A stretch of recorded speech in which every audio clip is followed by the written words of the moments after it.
Bonjour et bienvenue dans l'édito de Camille. L'édito de Camille, c'est chaque jour un point sur les actualités publiées sur le site d'Info Chrétienne. Aujourd'hui, jeudi 18 février, nous allons parler des églises qui se mobilisent.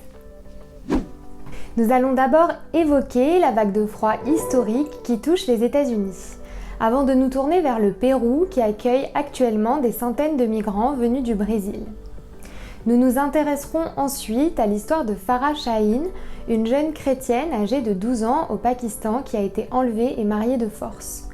Pour finir avec le Népal, un pays où l'Église grandit grâce au miracle. Alors qu'une vague de froid historique qui a déjà fait plus d'une vingtaine de morts frappe les États-Unis, des millions de foyers se retrouvent privés d'électricité.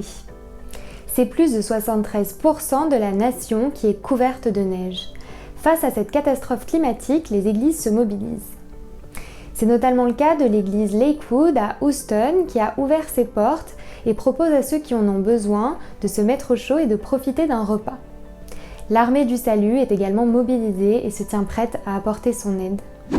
Dans ce contexte d'urgence, les églises n'hésitent pas à se tourner vers les plus démunis, car c'est aussi leur rôle. L'Église peut aussi être garante de la protection des plus faibles. C'est ce que le vicaire apostolique de Puerto Maldonado entend faire au Pérou. Alors qu'une caravane de 300 migrants venus du Brésil vient d'entrer illégalement dans le pays, ce représentant de l'église locale craint le déclenchement d'un grave conflit social. Il appelle le gouvernement à trouver une solution immédiate. L'Église ou ses représentants peuvent également se mobiliser pour dénoncer une situation qu'ils jugent inacceptable. Au Pakistan, l'évêque Iftikhar Indrias s'est par exemple investi auprès de la jeune Farah en fournissant une aide judiciaire à sa famille. Farah Shaheen, chrétienne âgée de 12 ans, a été enlevée en juin dernier, mariée et convertie de force à l'islam. Après plusieurs mois de calvaire, la justice invalide finalement le mariage de la jeune fille, qui pourra bientôt rentrer chez elle.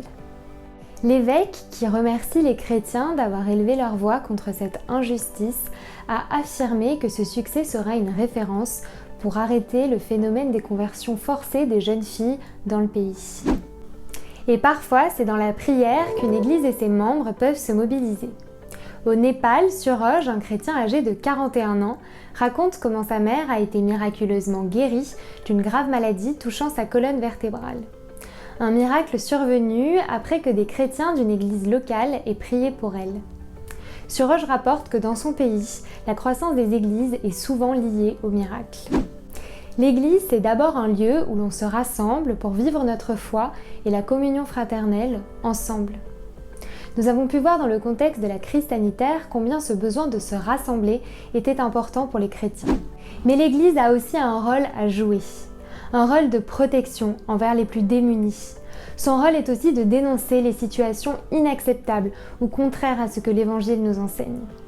Enfin, l'Église doit s'unir dans la prière.